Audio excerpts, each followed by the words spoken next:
우리 오늘 말씀 같이 보겠습니다. 한 말씀 같이 볼게요. 한 절. 사무엘하 3장 1절입니다. 사무엘하 3장 1절.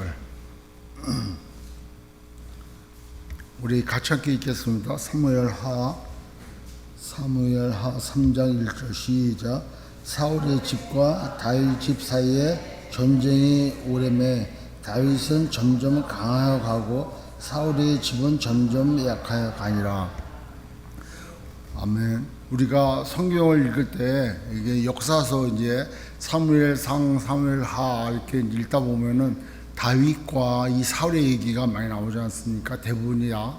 그리고 이제 성경 전체적으로 볼 때도 다윗의 얘기가 많이 나오고 마태복음을 시작하는 그 첫 줄도 아브라함과 다윗의 세계, 다윗과 예수 그리스도의 세계 이렇게 나오잖아요. 그러니까 사울과 다윗에 대해서 우리 한번 어떻게 다윗의 집은 강해져 가고 어떻게 사울의 집은 점점 이렇게 약해져 가는가 대해서 한번 상고를 해보려고 그래요. 그래서 과연 믿음의 그 중심이 뭔가 예수님께 사복음서에서 이제 공간복음에서 나온 게 예수님께 부자 청년이 왔어요. 와갖고 뭐라고 물어보냐면 선생님 어떻게 해야 영생을 얻을 수 있겠습니까? 이렇게 물어보는 거예요. 그러니까 영생을 얻고자 하는 마음이 컸어. 그리고 또 한편으로는 그 다음에 이제 계속 읽다 보면은 이 사람이 어떤 마음에, 그러니까 정말 영생이 궁금한 거예요. 그리고 소유하고 자기가 한 행동을 통하여 영생을 자기는 소유한 자라고 듣기를 원했던 것 같아요. 어떻게 해야 영생을 얻을 수 있겠습니까? 라고 하니까 예수님이 너 율법을 다 지켜야 된다. 그러니까 유대인 중에서 태어나서 8일 만에 할례 안 받고 한 사람이 어디냐고. 대부분 다 8일 만에 할례 받고 어렸을 때에 쉐마라고 해서 그 율법을 다 배우고 다 하잖아요. 그러니까 그 율법을 다 알 뿐만 아니라 어렸을 때부터 다 지켜 해겠다는 거예요. 그러니까 겉으로는 자기가 다 했다는 거예요. 뭐 할례도 했고 그다음에 율법도 다 했대. 하나님을 섬겼지 하나님 이외에 다른 신을 안 섬겼어. 이러면 사도 바울은 예수 안 믿었습니까? 예수 안 믿었죠 처음에. 근데 하나님 믿은 사람이에요. 그 사람이요. 그러니까 우리는 사도 바울이 뭐 어떻게 보면은 다메섹 두성에서 변화를 받았다 이렇게 얘기하잖아요. 근데 뭐 개종이 됐다 이러진 않아요. 저는 개종된 거예요. 저는 불교를 믿다가 이렇게 뭐 예수님을 만났으니까 개종이 됐지만 사도 바울은 개종된 사람은 아니야. 그죠? 예수님을 다시 만났고 자기가 이방인의 사도로 부르심을 다시 받았어. 그리고 그에게 말씀이 그러니까 율법은 너무나 잘 알았던 그가 정말 예수님을 만나고 나서 그 말씀이 다 깨달아지고 그 말 뜻을 이제 알았다는 거죠. 그렇게 또 삶을 실천해 살았고 여하튼 부자 청년도 마찬가지 어렸을 때부터 부모를 공경하고 뭐 다 했다는 거죠. 여러분 10계명이 뭡니까? 그 10계명 우리 쉽게 외우는 거 한번 했잖아. 그죠? 그래서 1 뭐라 그랬어요? 일제 다른 신을 섬기지 마라. 한 하나님만 섬기라는 거예요. 2 이 모양 저 모양 우상을 만들지 말고 절하지 말라.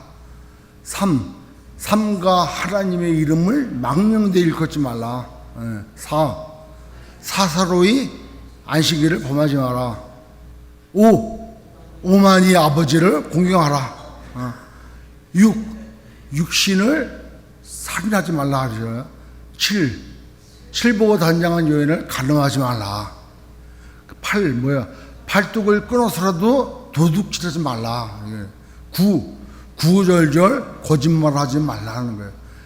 10 열심을 다하여 남의 것을 탐하지 말라는 거예요. 이게 10계명이야. 그러면 이제 우리가 하나님에 대하여 사람에 대하여 어떻게 살 것인가를 그 율법을 통해서 명확히 얘기해줘. 그 두 개를 합하면 뭐래요? 하나님 사랑, 이웃 사랑. 하나라 얘기하면 사랑인 거예요. 하나가 둘이 되고 둘이 10개가 되고 10개가 365가지가 되는 거예요. 하지 말라 하는 게 240가지, 그 다음에 뭐 하라 하는 게 또 있잖아요. 그러니까 그렇게 풀어나가면 근데 이 젊은 청년은 부자 청년이라고도 얘기하는 이 청년은 그걸 다 했잖아요. 여태까지 율법을 다 지켜 행해갖고 뭐 그럴 게 없다는 거예요. 그러니까 예수님이 그 질문을 하나 던지시면서 그 사람 마음 가운데 있는 것을 다 꺼집어내시는 거예요. 그게 바로 뭡니까? 너가 가지고 있는 것 전부를 팔아서 가난한 자들에게 나눠주고 너는 나를 따라라는 거예요. 그러면 그 전에 성경 말씀에 뭐 있어요? 사람이 재물과 하나님을 겸하여 섬길 수 없다는 거예요. 하나님이 신이든 물질이 신이든. 그러니까 뭐 하와가 죄 짓는 것도 그렇지 않습니까? 그 선악과를 보고 저거 먹는 날은 너가 정욕주의라 그랬는데 뱀이 와가지고 유혹을 하는 거예요. 그 마음의 꽃을 끄집어내. 사람에게 하나님이 자유의지를 줬어요. 생명이 되게 한지라 리빙 소울이 되게 하셨어. 인격을 주셨겠죠. 그러면은 그걸 보고 그럼에도 불구하고 나는 하나님 말씀대로 순종합니다. 저걸 먹지 말라고 했으니까 그 하나님이 어떤 분이기 때문에 나는 하나님 말씀에 순종하겠습니다 라는 결단을 하고 그래 고백이 돼야 되고 그렇게 삶으로 실천돼야 되는데 그 유혹에 빠지니까 보암직스럽고 먹음직스럽고 탐스러워 보이는 거예요. 지혜롭게 할 만큼 탐스러워 보이는 거예요. 그러니까 자기에 있는 그 인격적인 것 중에 선악을 구별할 중에 자기의 자유의사를 가지고 하나님 말씀보다 재물을 택한 거지, 물질을. 그죠? 선악과를 택한 거. 그러니까 부자 청년도 너가 가지고 있는 거 부자니까 얼마나 많냐 그걸 다 팔아 그래. 그러니까 부자 청년이 생각할 때 내가 누려왔고 내가 가져왔던 내가 써왔던 그런 스스로를 다 포기하고 가난한 자가 돼가지고 내가 여태까지 구제했던 사람들과처럼 내가 살고 그리고 예수님을 따라 그 예수님을 따르는 게 그지 같은 삶인가 이런 생각을 하게 되죠. 그러니까 뭐 어떻게 돼? 못 팔아. 고민이 되는 거예요. 이거 그지가 돼갖고 예수님을 따라 꼭 예수님을 따르면 그지가 되나 막 이런 여러 가지 생각할 거야. 그리고 내가 누려왔던 거 내가 생활해 왔던 거 이걸 생각할 때는 그 길을 걸어갈 수가 없는 거예요. 우리가 뭐 집은 자꾸 커지게 뭐 이사를 가지 누가 작은 집으로 자꾸 이사 갑니까? 자꾸 뭐 차가 있으면은 자전거가 있으면 차 사고 싶고 뭐 빌딩 사고 싶고 뭐 다 업그레이드 하고 싶지 누가 다운하냐고. 그러니까 이 사람이 고민하다가 집으로 돌아갔대요. 그 이 사람이 영생을 얻고자 하는 마음도 있었고 그 다음에 율법을 다 지켰다는 거예요. 근데 예수님이 그 마음의 중심이 뭐냐는 거야. 너 마음의 중심이 그게 드러났어. 뭐가 드러나요? 하나님보다 재물을 의지하는구나. 이게 드러난 거예요. 그러니까 이 사람에 있어서의 부자 청년에 있어가지고 진짜 하나님은 누구예요? 자기가 섬겼던 정말 신은 물질이라는 거예요. 그럼 우리도 저도 몸이 좀 아프지만 여러분들도 삶에 여러분이 물질 때문에 힘이 됩니까? 건강에 문제가 있습니까? 삶에 고난과 어려움이 있습니까? 그 가운데 뭐가 여러분의 진짜 신이냐는 거예요. 누가 하나님이냐는 거예요. 어느 분만 의지하고 있는 거냐고요. 그러니까 그거에 따라서 사울의 집은 점점 망해져가고 다윗의 집은 점점 강해져 간다 이렇게 표현해요. 근데 그거를 실제만 말씀해서 이제 몇 가지만 따져 보면은 이제 하나씩 보면은 그렇게 돼요. 먼저 아까 그 아담과 하와에도 보면은 창세기 3장 5절에도 6절에 창세기 3장 6절 보니까 여자가 그 나무를 본즉 먹음직도 하고 보암직도 하고 지혜롭게 할 만큼 탐스럽기도 한 거야. 그러니까 나무를 보는 순간 내 마음속에 하나님 말씀을 지켜야 되겠다. 그 말씀을 순종해야 되겠다. 저건 먹는다는 정자가 죽는다는 그 말씀보다도 당장 눈앞에 있는 거, 보암직스러운 거, 먹음직스러운 거, 지혜롭게 할 만큼 탐스러운 거에 욕심이 가는 거예요. 하나님을 안 보여. 우리의 삶도 그렇잖아요. 가다가 뭐 백화점에 지나갔는데 명품 가방이 세일하는 거야. 얼마나 먹음직스러운 거예요. 그게 먹음직스러워도 꼭 입으로 들어가는 게 아니고 소유욕이야, 소유욕. 예? 그러니까 저거 가지면은 내가 저거 갖고 싶어. 음식점에 가더라도 비싼 거 뭐 스테이크 먹는다 그러면 비싼 거 먹고 싶고 뭐가 될 것 같아. 먹음직스러운 거예요. 그거에 그냥 욕심이 가는 거예요. 그 다음에 보암직스러운 거. 저거만 되면은 나는 뭐 대단할 것 같아. 그런 거에 마음이 뺏기는 거예요. 뭐 하나님 뭐 주일 예배는 뭐 성교는 이게 아니야. 그냥 먹음직스럽고 보암직스러운 게 마음이 가는 거예요. 그 다음에 지혜롭게만 탐스러운 거예요. 사람이 학구열이 얼마나 많습니까? 왜 우리가 유튜브를 보고 왜 우리가 인터넷을 찾고 전능하신 하나님이 아니라 우리 농담으로 전능하신 구글님 그래. AI가 왜 나와요? 인터넷에 다 있어. 근데 뭐 있으면 다 물어보면 너무나 알아. 그러니까 우리가 아는 지식이 굉장히 많은 거예요. 근데 그보다 더 알기를 원해. 그래가지고 돌아다니는 소문도 알아. 그리고 뉴스를 만들 능력도 생겼어 이제는.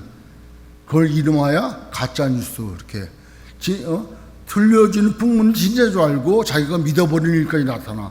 그리고 자기가 다 아는 것처럼 세상에 온갖 일을 다 아는 것처럼 이렇게. 그러니까 그게 먹음직스럽고 보암직스럽고 지혜롭게 할 만큼 탐스러운 거예요. 그게 바로 선악을 구분할 줄 아는 죄가 들어간 거예요. 그리고 자기가 하나님과 같이 될 줄 아는 된 거예요. 마치 그걸 다 알므로 인해서 자기가 눈이 밝아진 거예요. 그게 결국에는 하나님 중심이 아니라 나 중심이 됐다는 거죠. 내 중심이 된 거예요. 내 중심이. 그러니까 세 가지를 한 가지를 가지고 죄를 짓거나 두 가지를 갖고 합쳐서 죄를 짓거나 아니면 세 가지가 뭐 이렇게 합해가지고 죄로 드러나는 거죠. 그러니까 우리 삶에 곤고하고 힘들 때 아니면 더 잘 나갈 때 그럴 때 하나님을 의지하느냐 아니면은 내가 기대해왔고 내가 누려왔던 그것을 가지고 있느냐 그거가 정말 자기의 중심이 있는 거예요. 그러니까 하나님은 너의 행위를 보지 않는다 그런 거예요. 부자 청년이 율법을 다 지켰어. 할 일을 다 행했고 먹지 말아야 될 거 먹어야 될 거 구별해서 먹었고 이웃을 구제했고 다 했다는 거예요. 그런데 그래? 그러면 너 영생을 얻고 싶으면 이거 다 팔아가지고 가난한 자에게 주고 너 나 따라하니까 고민이 되는 거예요. 이거 팔면 어떻게 해? 죽을 것 같아. 그러니까 영생을 얻기를 원하면서 자기의 목숨이 더 중요한 거예요. 그러니까 우리의 삶도 마찬가지인 것 같아요. 우리의 삶도 정말 벌거벗은 상태로 왔는데 벌거벗은 상태로 우리가 갑니다라는 고백 가운데 우리의 삶을 그렇게 살면은 아마 자위함이 더 있을 것 같아요. 그렇잖아요. 묶이지 않을 거 아니에요. 뭐 이걸 내가 가지고 있어야 된다. 이걸 내가 누려야 된다. 이 상태를 내가 그래도 유지하면 살아야 되지 않냐. 그걸 놔버리면 묶여있지 않으니까 오히려 더 자유롭지 않나 이런 생각을 가져요. 그래서 마음의 중심을 하나님께서 여러 가지 환경 가운데 그걸 꽂아내시는 것 같아요. 너의 중심이 뭔지 아는 거예요. 너의 중심이. 여보, 창세기 6장 5절에 한번 보죠. 창세기 6장 5절에 보면은 사람이 이제 누홍수연에 사람이 어땠냐 보십시오. 여호와께서 사람의 죄악이 세상에 가득함과 그의 마음으로 생각하는 모든 계획이 누가 마음이 사람의 마음이 계획하는 모든 것이 항상 악하다는 거예요. 죄가 한번 딱 들어와 버리니까 생각하는 모든 게 악하다는 거예요. 그러니까 사람은 의로운 게 없어. 자기 생각에 의롭고 자기 생각이 올바르고 자기 생각에 정확한 판단인 것 같아. 그러나 하나님이 보시기에는 의롭지 않다는 거예요. 그 생각하고 계획하는 것이 항상 악하다는 거예요. 그 다음에 창세기 10장 10절에 그 니므롯이 이제 바벨탑 같은 거 세우는데 뭐라 그래요? 그의 나라는 그래, 그의 나라. 이 세상은 하나님의 나라야. 하나님이 창조했으니까.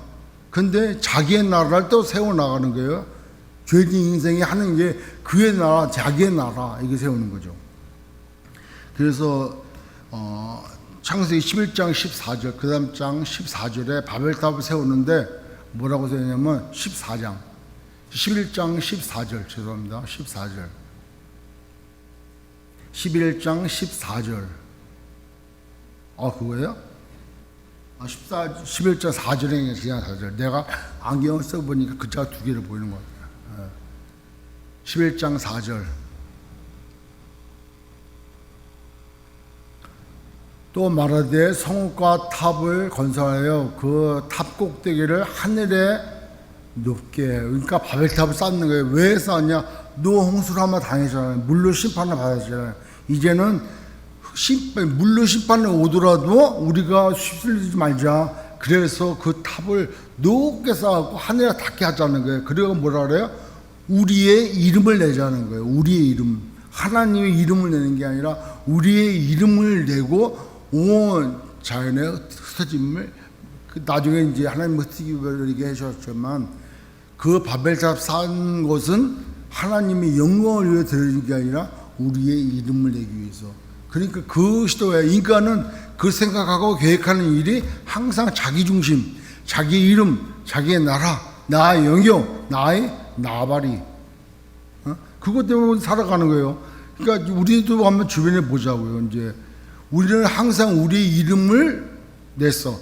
내 이름이 무너지고 잊혀져 버리고 인정이 안 되면 열 받는 거예요. 이게 그래서 그거를 이제 심각한 이기주의, 개인주의를 에고이즘이라고 그러죠. 에고가 뭐예요?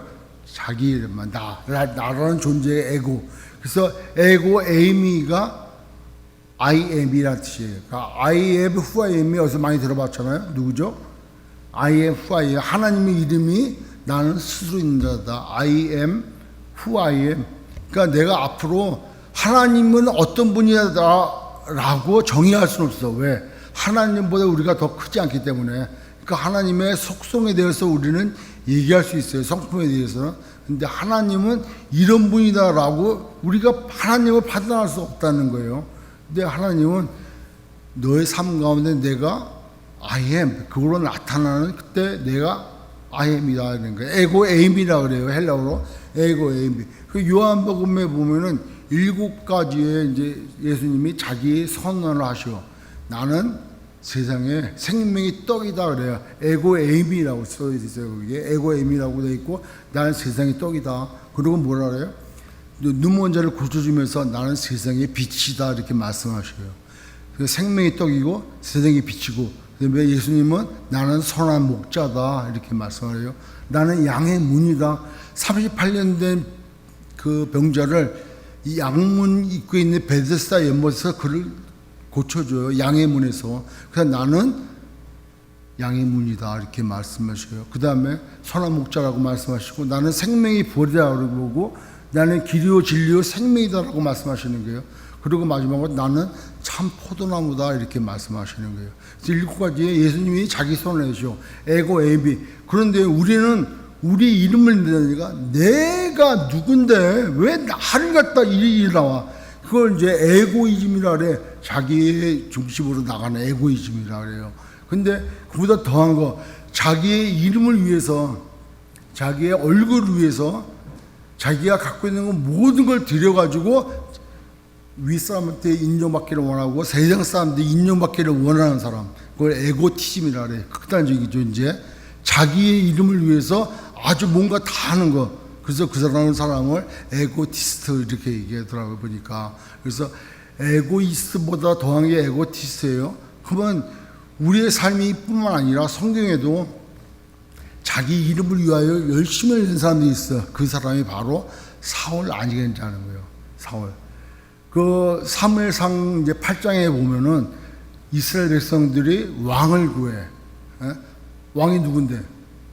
하나님인데 하나님이 우리의 왕이심을 인정을 안 해. 왜냐하면 하나님은 영이시기 때문에 우리가 보이는 대로 보여지는 게 아니고 하나님은 말씀으로 존재하는 거예요. 그러니까 그 옛날 레이지파들이 흩어져서 해야 될 일이 뭐였냐면은 말씀을 가리키는 거예요. 하나님의 말씀을, 그 말씀을 붙드는 것이 하나님을 붙드는 거예요.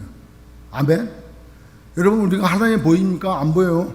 하나님이 너희 선악과 먹는 날에는 정령 죽으리라 했다. 그 말씀을 붙드는 거예요. 그게 하나님 붙드는 거예요. 하나님과 동행한다는 것은 말씀을 붙들고 살아간다는 거예요. 죽어도. 그게 하나님과 동행한다는 거예요. 근데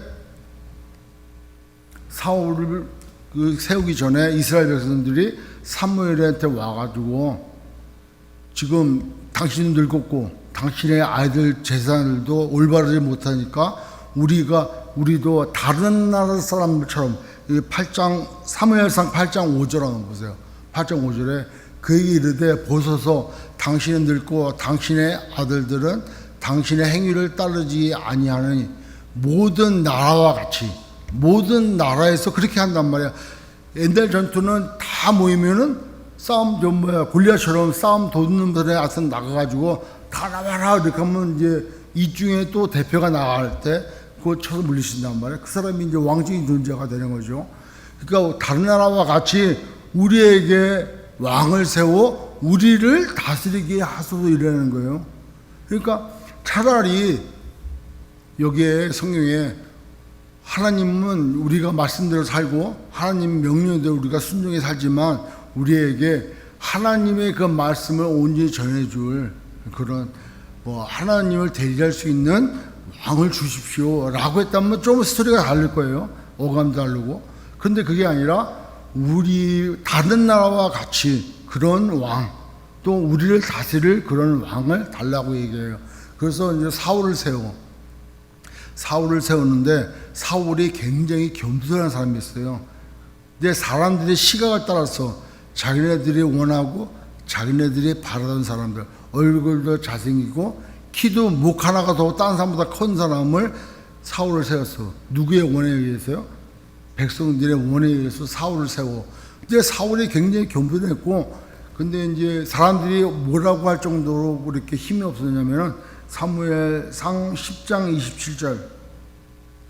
사무엘상 10장 27절에 어떤 불량배는 이르되 이 사울이 어떻게 우리를 구원하겠느냐?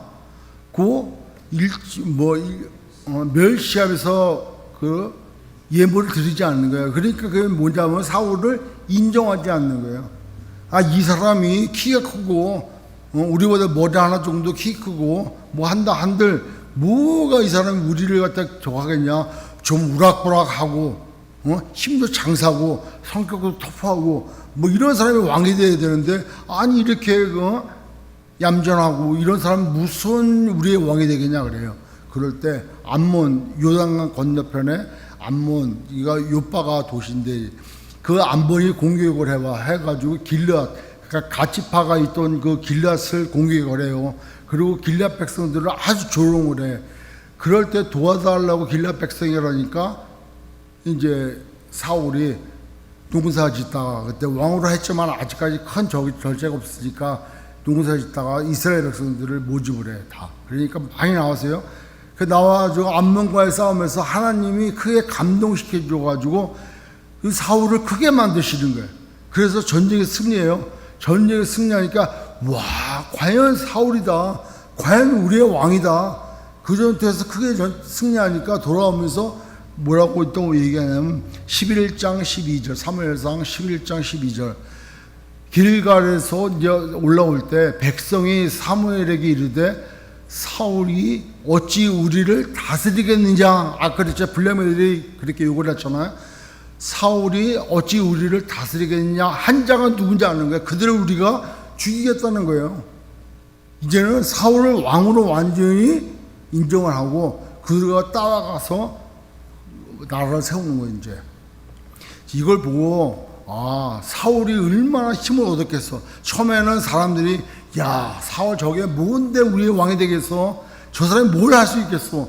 근데 성령 충만한 가운데 암몬과의 전투에서 승리를 얻고 나니까 누가 그딴 말을 했어. 우리 왕인데 이렇게 된 거야. 이제 그러면 사울의 입장을 볼 때 야 나도 이제 좀 한마디 되는구나. 내 비록 힘도 없고 연약하지만 나가서 전쟁도 이 백성들과 함께 하니까 전쟁이 승리하는구나. 그 전쟁을 승리케 한 거는 하나님께서 하시잖아요. 그죠? 감동을 주셨고.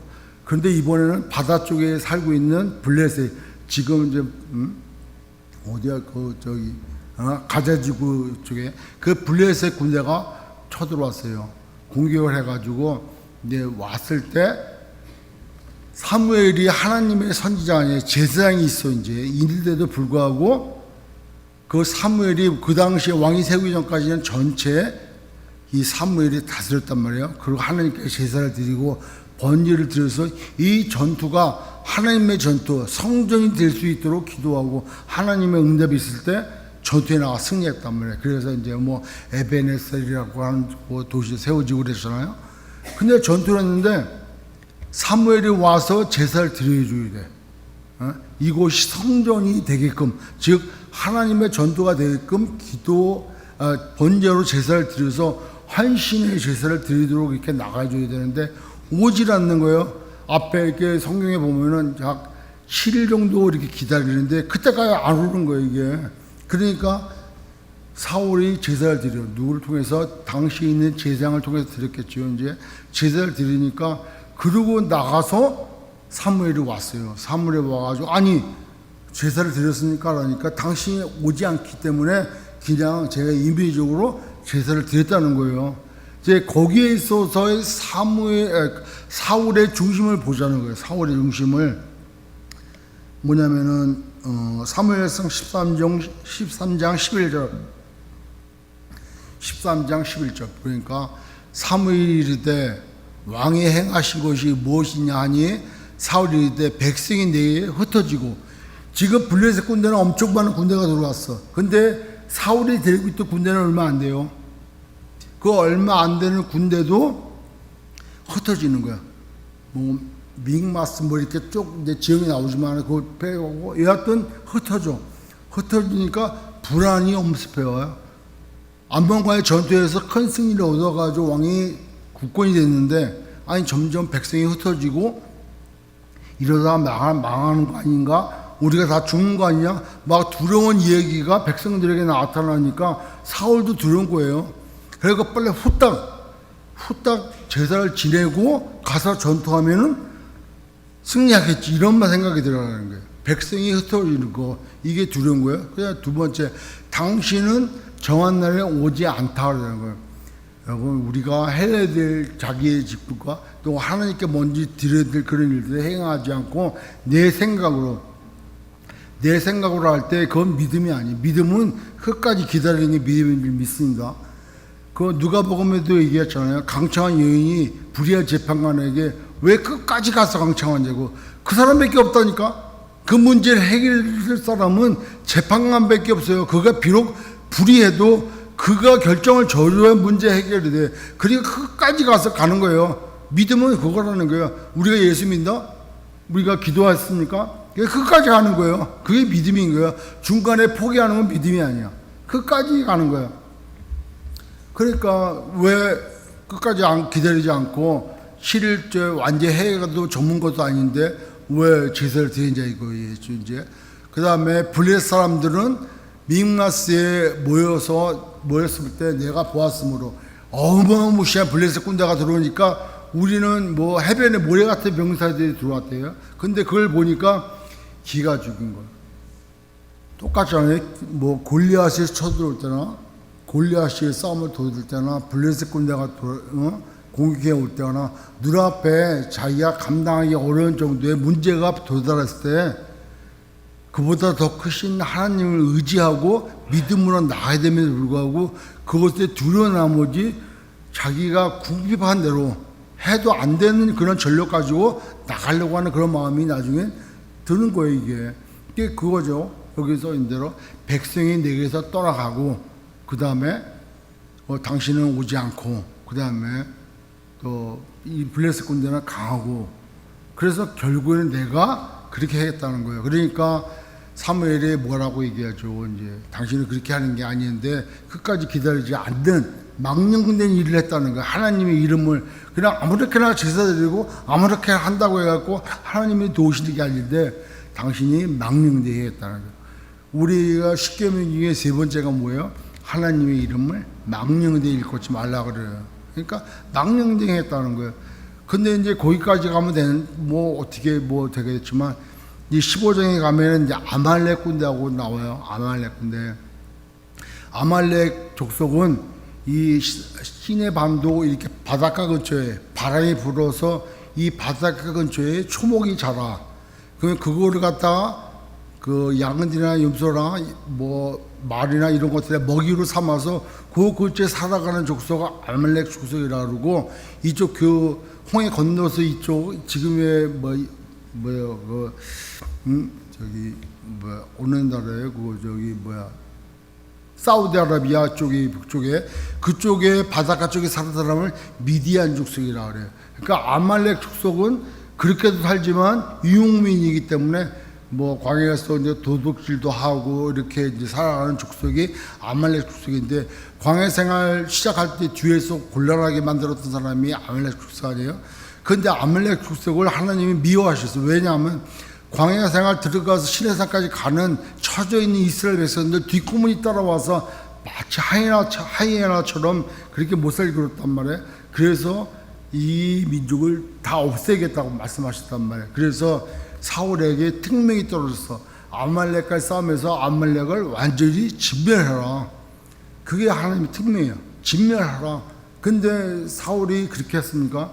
안 했어. 그 왕 아각을 살려두고 그 다음에 아말렉 사람들이 가지고 있던 좋은 것들, 소나 양이나 물건이나 이런 것들을 다 숨겼어. 그러니까 나중에 사무엘이 와서 얘기 들으니까 막 염소 잡는 소리 막 그래. 근데 그걸 어떻게 들어가게 되냐면 사무엘상 15장 12절 보십시오. 사무엘상 15장 12절 봐요. 만유의 여호와께서 12절 15장 12절 사무엘이 사울을 만나려고 아침에 일찍이 일어났더니 어떤 사람들이 사무엘에게 뭐라고 했냐면 사울이 어디다가 갈멜 산 있잖아요. 높이에 그 산 위에다가 자기를 위하여 뭘 세워요? 기념비를 세웠다는 거예요.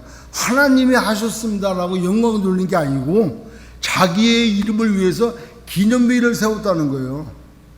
이런 교회가 어디 있습니까? 자기 이름을 위해서 기념비를 세우고 그 얘기 들으니까 사무엘이 이거 장난이 아니다 그래. 그래갖고 사울에게 가갖고 당신 무슨 일을 지금 합니까? 그리고 무슨 하나님 앞에 뭘 드리려고 하냐고. 하나님이 당신이 뭐 많은 제물로 번제를 드린다 한들, 제사를 드린다 한들 하나님이 기뻐하시겠다는 거야. 너의 중심에는 하나님이 중심이 아니고 너가 중심 아니야. 네 이름을 위하여, 너의 공로를 위하여 길가 정말 갈멜산 높은 산에 바다가 보이는 높은 산에다가 그 기념비를 세우지 않냐 이러는 거예요. 그러니까 참 미안하다고 막 그 다음에 바지 끄덕이 자꾸 붙들기는 거예요. 이제 사울이 사무엘에게. 그리고 막 갈라니까 뭐라고 또 얘기하는 줄 아세요? 15장 30절 사무엘상 15장 30절 이게 이제 하이라이트야. 사울이 이러되 내가 범죄하였을지라도 이제 청함나니 내 백성들과 내 백성의 장로들 앞과 이스라엘 앞에서 뭐예요? 나를 높이사. 이렇게 그냥 가시면은 내가 쪽팔립니다. 내가 비록 왕인데 이게 뭡니까? 그냥 가시면은. 그러니까 내가 청합니다. 이스라엘 백성들과 사람들 앞에서 나를 높여달라는 거예요. 그 사람은 끝까지 자기야. 끝까지 하나님의 명령을 짓밟아 버리고 그 아각과 많은 것들을 놔두고 자기 이름을 위해서 기념비를 세울 뿐만 아니라 자기 이름이 조금이라도 흠집나지 않게 하기 위해서 자기를 높이사 나와 함께 돌아가서 내가 당신의 하나님이잖아. 우리 하나님이 아니야. 당신의 하나님 여호와께 경배하게 하소서. 그렇게 했다는 거예요. 이게 사울인 거예요. 사울의 마음의 중심에는 하나님이 안 계셨고 자기의 이름이 있는 거예요. 아까 우리가 읽었던 그 노홍수전에 사람들이 자기 이름을 위해서 바벨 사건도 자기 이름을 위해서 그렇게 하잖아요. 우리를 위하여 다 하잖아요. 그 다음에 왕을 세우는 것도 우리를 위하여 왕을 세우고 우리를 다스리게 해달라고. 그러니까 우리의 신앙생활도 우리 가정 이거예요. 여러분 예수님이 이 땅 가운데 오셨을 때 섬기러 오셨다는 거예요. 섬김을 받으러 오셨다고 얘기하지 않으시고 섬기러 오셨대. 그래서 아까 얘기했던 나는 생명의 떡이고 세상의 빛이고 양의 문이고 선한 목자고 나는 벌의 생명이고 생명의 벌이고 길이요 진리요 생명이고 나는 참 포도나무라는 거예요. 다 내어주신 분이에요. 떡으로 내어주시고 빛으로 내어주시고 양의 문이 내어주시고 내가 구원의 길이 되어주시고 생명이 되어주신 분이라는 거예요. 나한테만 붙어있으면 된다는 거예요. 내가 참 포도나무라는 거예요. 근데 우리는 우리를 위해서 나를 위해서 응답해 주시고 나 이거는 이게 에고이즘을 벗어나 에고티스트가 되는 거예요. 근데 성경은 뭐라 그래? 주님은 자기를 부인하고 자기 십자가를 지고 나를 따르라는 거예요. 그러니까 에고가 자꾸 올라올 때 이거를 자꾸 통제할 때 이제 왜 제가 에고 얘기하면 얼마 전에 책을 보니까 에고라는 적이라는 책이 매니저에 나왔더라고요. 그 이제 말씀 준비하다가 한번 이렇게 봤는데 에고가 결국에는 자기를 멸망시키게 만든다는 거예요. 순간에 어떤 일이 생길 때 에고, 나라는 존재가 자꾸 드러난다는 거예요. 이걸 얼마나 죽이고 얼마나 무시냐에 따라서 내가 참 하나님의 나를 세워주시지, 나를 에고를 세울 때 그 에고 때문에, 나 때문에 결국 망하게 되고 멸망하게 된다는 거예요. 우리 모두가 자기를 버리는 저와 여러분 되시길 바라겠습니다. 근데 다윗은 보십시오. 반면 다윗은 어떤 사람입니까? 어려서, 저는 이제 감동이 된 게 그 다윗이 어려서 하나님을 광야에서 양 키우다가 만났잖아요. 그래서 그 사도행전 13장에 보면은 뭐라고 해요? 내 마음에 합한 자라고 그래요, 하나님께서. 근데 그가 율법도 배웠을 거고 뭐 계명도 알았을 거고 할례도 해갖고 막 그랬을 거예요. 그런데 지난 시간에도 얘기했지만 광야에 나가서 양을 키울 때 그 허못한 가운데 하늘을 다 봤을 거 아니에요. 근데 시편 8편 한번 봐봐요. 시편 8편. 시편 8편에 보면 여호와 우리 주여, 주의 이름이 어찌 그리 아름다운지요, 주의 영광이 하늘을 덮었나이다. 이거 보면 볼수록 하나님의 손길이 다 보이는 거예요. 그걸 이렇게 찬양하는 거예요. 여호와 우리 주여, 주의 이름이 어찌 그리 아름다운지. 이건 다윗이 자기 마음의 중심을 토하는 거예요. 그 다음 절 봐봐. 주의 대적을, 그 다음 3절. 주의 손가락으로 만드신 주의 하늘과 주께서 베풀어 두신 달과 별들 내가 보니. 4절. 사람이 무엇이기에 주께서 그를, 사람을 생각하시며 인자가 무엇이기에 주께서 그를 도우십니까? 여호와 우리 주여, 주의 이름이 온 땅에 어찌 이리 아름다운지요. 어려서 갖고 있던 다윗이 하나님에 대한 생각인 거예요. 그 마음의 중심을 하나님이 보셨어. 하나님이 보시고 그를 키워나가는 것도 있지만 하나님이 그 중심으로 어떤 삶을 살 건가를 시간에 관계없는 영원히 계시는 하나님께서 다윗을 택할 수밖에 없잖아요. 골리앗과의 싸움에서 백성들은 하나님의 백성이라 그래, 이스라엘의 군대라 그래, 우리 하나님은 전능하신 하나님이라 그래, 이스라엘 사람들이. 그런데 골리앗이 나타나가지고 하나님을 욕하고 이스라엘을 모욕하고 막 그럴 때 아무도 못 나타나. 그러기를 시간이 지날 때 다윗이 어떻게 형 유모차 갔다가 그 얘기를 들었어요. 그러고 나서 울분이 생기는 거예요.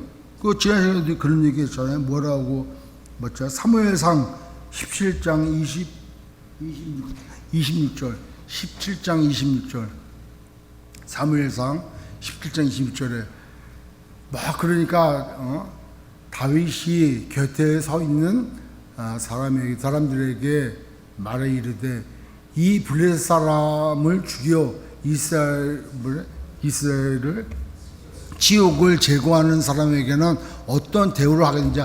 사울이 그렇게 걸었거든요. 이걸 골리앗과 대적하는 사람에게는 어떤 일들을 하겠다고. 이 할례받지 않은 블레셋 사람이 누구이기에 살아계시는 하나님의 군대를 모욕하겠냐는 거야. 다윗은 당시 군주도 아니야. 무기도 없어. 그 갑옷도 맞지 않는 상태의 그런 청년, 어린 청년, 그 다윗이란 말이에요. 그러나 그 마음의 중심이 아까 시편 8편에서 본 것처럼 하나님을 인정하고 하나님 앞에 자기를 완전히 드려진, 즉 하나님과 하나가 된, 하나님이 곧 내고 하나님의 이름이 그렇게 아름답게 온 천지에 있는데 누구든지 보면은 저 하나님의 솜씨구나 라고 할 수 있는데 아무도 모르는 그가 다윗은 알고 있었단 말이에요. 그렇게 생각했던 하나님의 이름이 지금 할례받지 못하는 저 사람한테 모욕당하고 있다는 거예요. 그러니까 분노가 나는 거예요. 여러분, 누가 느껴집니까? 사복음서에 보면, 특별히 요한복음에 보면은 예수님께서 성전에 들어가시는데 뭐 팔아요? 거기에 양도 팔고 돈도 바꾸고 비둘기 팔고 그러니까 분노가 생기는 거야. 어떻게 하나님의 집, 하나님과 교제하는 그런 기도의 집인데 강도의 구를 만들었냐고요. 동굴에 오고 가는 하나님의 이름을 어찌 이렇게 망령되게 할 수 있냐는 거예요. 그러니까 의로운 부비가 나니까 채찍 만들어서 다 쫓아내는 거 아니냐고요. 다윗의 그 분노, 우리도 마찬가지 그래야 되는 거예요. 어찌 하나님의 성령이 내 마음에 하나님이 중심이 아닌 내 중심으로 이렇게 똘똘 뭉쳐가지고 그런 삶을 살아가냐는 거예요. 그거 일어날 때 합당치 않으면 분노 내고 또 내가 이럴 수밖에 없는 연약한 존재라고 내가 고백되어질 때 예수가 필요한 거죠. 아멘. 그래가지고 내 하나님의 엄청난 그런 진노 가운데 놓여있는 죄인으로 끝나버리면 우리는 죽을 수밖에 없는 거예요. 그렇게 죽었던 우리를 하나님이 그 크신 사랑으로 우리를 구원해 주셨어. 그런데 에고라는 나라는 존재에 대해서 내가 너무 굳게 잡고 있으면은 나는 벌받지 않아. 나는 하다 보면은 그게 죄라는 거예요. 그거를 하나님, 나는 이렇게 연약한 존재입니다. 여러분, 다윗도 밧세바 간음죄를 줬어요. 그리고 그의 충신 우리아를 살인 교사했어요. 그의 교만으로 이구소설을 통해서 자기의 권력을 자랑도 했고, 근데도 하나님이 그를 내 마음에 합한 자로 했다는 거예요. 왜 그랬을까? 사울은 그런 죄를 안 지었어. 물론 자기 이름 때문에 사무엘상에 다 보면은 다윗을 잡으러 다니는 거 외에는 별로 나타나지가 않아. 그죠? 다윗은 만만이고 자기는 천천히라 불렀다는 것 때문에 시기심 때문에 그렇지만 다윗은 비록 자기가 죄를 질 수 있고 비록 자기가 죄를 졌고 그렇게 교만하지만 그는 하나님 앞에 철저히 자기가 회개했다는 게 중요한 게 아니라 그럴 수밖에 없는 존재라는 것을 고백하는 거예요. 우리가 죄인이라는 걸 철저히 인정을 해야 돼. 내가 의로운 게 하나도 없다는 걸 인정을 해야 돼.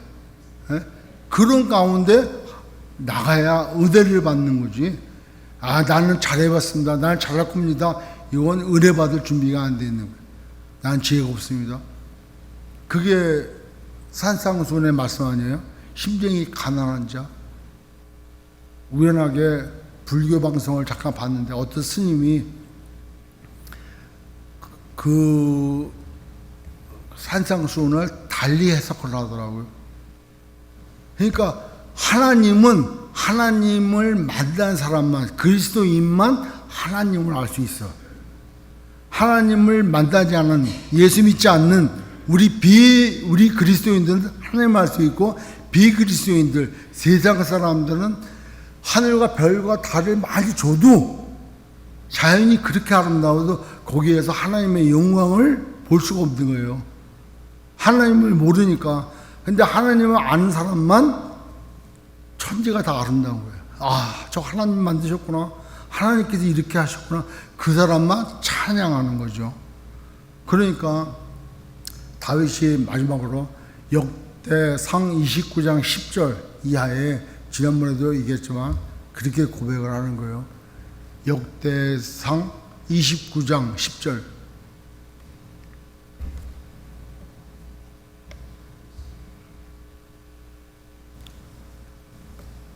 다윗이 온 회조 앞에서 여호와를 송축하여 이르되 우리 조상 이스라엘의 하나님 여호와여, 주는 영원부터 영원까지 송축을 받으소서.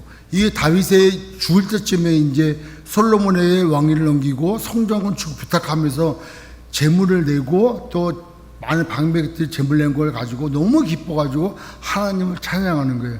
그러니까 이게 다윗의 마음인 거예요. 시편 8편도 다윗의 마음 아니에요? 이 중심이 이렇게 있다는 거예요. 그가 비록 밧세바 사건, 여러 가지 살인교사, 엄청난 죄를 범한 죄임에도 그가 하나님을 두려워하고 하나님을 경외하고 하나님 아래에 있기 때문에 시편에 보면 얼마나 철저하게 회개하고 그 두려워하고 있는지 몰라.